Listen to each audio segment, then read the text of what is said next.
రామారావు ఒక్క నిమిషం. రామారావు ఒక్క నిమిషం. పీసీఆర్ ఒకసారి పీసీఆర్ ఒకసారి ఆ 5 జీవోలు ఫేక్ 5 జీవోల్ని ఒకసారి చూపించండి. ఈ జీవోలు సార్ 2/12/2025లో ఇచ్చినట్టు తయారు చేసినటువంటి ఫేక్ జీవోస్. సో ఈయన డబ్బులు పే చేసింది ఇప్పుడు అంతకు ముందే పే చేశారు. అంటే ఒక రకంగా చెప్పాలంటే ఆ భూమి వివాదాస్పద భూమి, ప్రభుత్వ భూమి అనేటటువంటి విషయం ఆయనకి తెలిసి ఏదో తక్కువ రేటుకు వస్తుంది కదా అని చెప్పేసి మ్యానిపులేట్ చేసి మేనేజ్ చేసి తీసుకునేందుకు, ఆయనేమి చిన్న వ్యక్తి ఏం కాదు, లేకపోతే రియల్ ఎస్టేట్ నిన్న మొన్న వచ్చిన వ్యక్తి కాదు. మీరే చెప్తున్నారు దిగ్గజం, వ్యాపార దిగ్గజాలకి ఇది ఫేక్ భూమే లేకపోతే ఇంకోటే కాదని డాక్యుమెంట్స్ చూస్తే తెలీదా? మరి వారే నాయన నువ్వు చేసే తప్పు, అది ప్రభుత్వ భూమి కదా, మరి అలా చేయడం తప్పు, నేను ప్రజాప్రతినిధిని, నేను దాంట్లో ఎందుకు పెట్టుబడి పెడతానని చెప్పేసి ఈయన చెప్పుండొచ్చు. నెంబర్ 1. నెంబర్ 2, పవన్ కళ్యాణ్ గారు కోడి చెరువును కబ్జా చేశారు అని చెప్పేసి ఇటీవల భారీ ఎత్తున ప్రచారం చేశారు. మరి కోడి చెరువుని పవన్ కళ్యాణ్ గారు కోడి చెరువును కబ్జా చేశారని చెప్పేసి మీరు కూడా ఓదరగొట్టారు. ఇవన్నీ కూడా పక్కన పెడితే ఒకటి అడుగుతాం మేము స్ట్రైట్ గా.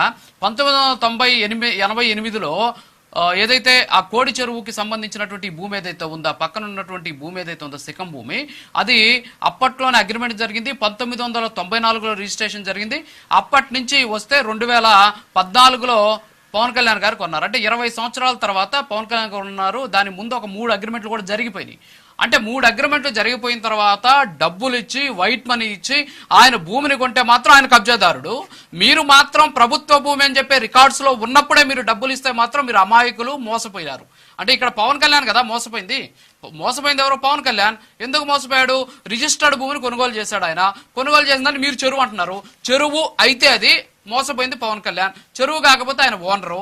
మరి పవన్ కళ్యాణ్ ఏమో కబ్జాదారుడు, మీరు మాత్రం ప్రభుత్వ భూమి రికార్డ్స్ లో ఉంటే కొంటే మాత్రం అమాయకులు, లేకపోతే మీరు కనీసం అంటే మోసపోయినటువంటి ఒక వ్యక్తులు అనేటువంటి. ఏంటి అసలు ఈ ప్రొజెక్షన్ ఏంటి? పవన్ కళ్యాణ్కేమో అదే, ఈయనకేమో ఇదే. ఏంటి అసలు ఇది రెండింటికి మధ్య గ్యాప్ ఒకసారి చెప్పండి నాకు.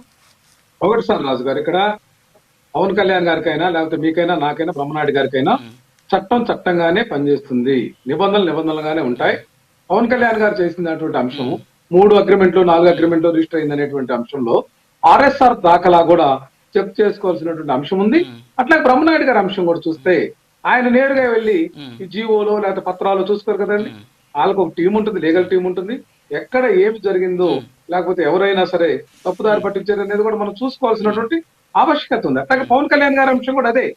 ఏదైనా సరే బ్రహ్మనాయుడు గారు కానీ లేకపోతే పవన్ కళ్యాణ్ గారు కానీ ఇంకొకరు కానీ ఈ యొక్క భూముల అంశంలో పవన్ కళ్యాణ్ కబ్జాదారు అంటున్నారు.